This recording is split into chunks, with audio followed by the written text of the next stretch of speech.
দক্ষিণ চব্বিশ পরগনার বজবজ ২ নম্বর ব্লকের কামরা অবৈতনিক বিদ্যালয়ে শুরু হয়েছে কঠোর জ্বালানিতে রান্না।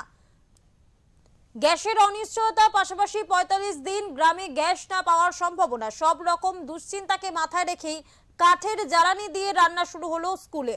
এটি বজবজ ২ নম্বর পঞ্চায়েত সমিতির সিদ্ধান্ত, কারণ ছোট ছোট বাচ্চাদের মুখে তুলে দিতে হবে মিড ডে মিল। গ্যাসের ভরসায় থাকলে সেই মিড ডে মিলের খাওয়ার বাচ্চাদের মুখে উঠবে না। তার জন্য স্কুলগুলি বজবজ ২ নম্বর পঞ্চায়েত সমিতির যৌথ সিদ্ধান্তে আজকে থেকে কাঠের জ্বালানিতে মিড ডে মিল রান্নার কাজ শুরু করেছে।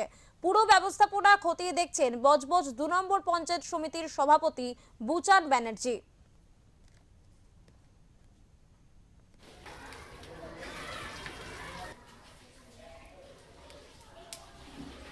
যেদিনকে গ্যাসের ক্রাইসিস দেখা দিল এবং যে ঘোষণাটা হলো, এবং তার পরের দিন বা সেদিনই তার মাননীয় মুখ্যমন্ত্রী যেদিনকে মিটিং করলেন, তারপরেই আমাদের মুখ্যমন্ত্রী মিটিং করার পরে তার পরের দিনই আমরা প্রশাসনিকভাবে বিডিও, আমি, SIS, তারপরে আপনার IC, আমরা সবাই মিলে আমরা জরুরি ভিত্তিক একটা মিটিং করি এবং আমরা প্রত্যেকটা স্কুলকে মেসেজ পাঠাই যে গ্যাসের ক্রাইসিস থাকলেও যদি নাও থাকে, আপনারা দয়া করে কাঠের জালে অন্তত বাচ্চারা যেন অভুক্ত না থাকে, তাদের মিড ডে মিল চালাতে হবে এবং সেই নির্দেশিকা পালন যেভাবে স্কুলগুলোকে করানোর জন্য বলা হয়েছে।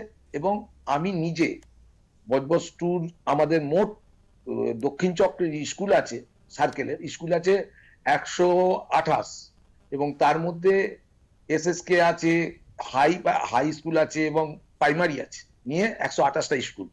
ওই যে মিড ডে মিল চলছে সেই স্কুলগুলোই যেখানে যেখানে ক্রাইসিস শুনতে পাচ্ছি, কাঠে রান্না করছে, আমাদের ফোন করছেন, সেই সব জায়গায় আমরা খবর পাচ্ছি এবং কাঠের জালে অরিজিনালি রান্না হচ্ছে কিনা সেটা দেখার জন্য প্রত্যেকটা স্কুলে ভিজিট করছি।